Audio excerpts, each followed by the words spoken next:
जी हिंद को इस्लामी दीनी चैनल तो फिर तुसां वास्ते हाजिर हाँ और इंतहाई ज़रूरी और तवज्जो तलब गल कह के आया।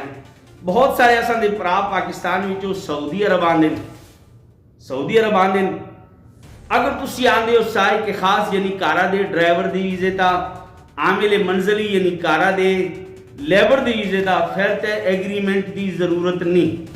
लेकिन अगर तुसी किसी और वीजे ता आंदे हो, कंपनी विच आंदे हो, मुअस्ससे विच आंदे हो, किसी कफील को किसी बड़े वीजे ता आंदे हो, तो खुदारा हाथ जोड़दा ये एक कम करके आयो।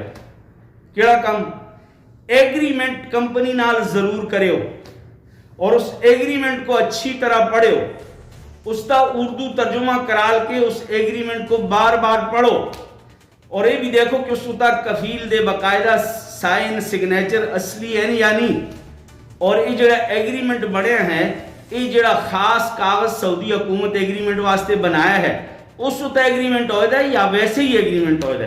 तो मड़े भराओ अगर तुसी कंपनी भी चाहते हो, मुअस्ससे भी चाहते हो, कफील कॉल किसी बड़े माने तांदे हो, किसी बड़े वीजे तांदे हो, तो तुसी एग्रीमेंट जड़ा हुकूमत की तरफों कागज बनाए दे पेपर बनाए दे उस उत्ते एग्रीमेंट करो। कफील दा साइन होना चाहिए, मुदीर जड़ा मुअस्सस है उसका साइन जरूरी है, कंपनी के मुदीर दा साइन जरूरी है।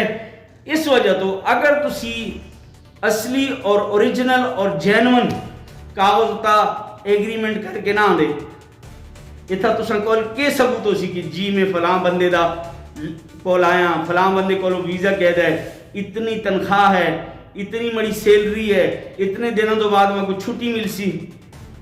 और जो एग्रीमेंट होंदा है ना उस विच तनख्वाह लिखी दी होंदी है, उस विच छुट्टी के बारे में लिखे होंदा है, उस विच इलाज मालजे के बारे में लिखे होंदा है, उस विच तुस्ती जितने भी हकूक हैं ना लेबर के जोड़े हकूक हैं वो सारे उस विच लिखे दे होंदे।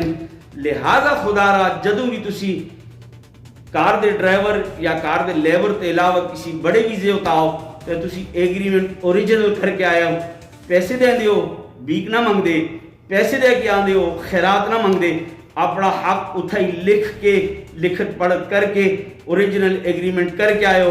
कल हकूक तुसी अदालत में जुल के कह नाकसो अगर तुसा कोल ओरिजिनल असली नहीं एग्रीमेंट कल इथा दर पदर हो जुलसो। उम्मीद है कि गल समझ आई हो सी। अगर तुसा को समझ आई है तो दूसरे तक पहुँचाना भी बुखल क्यों कर दे हो? किसी भराऊ को अगर फायदा हो जुलता है तो तुसा को नुकसान है, लिहाजा वीडियो शेयर जरूर करें। अस्सलाम वालेकुम।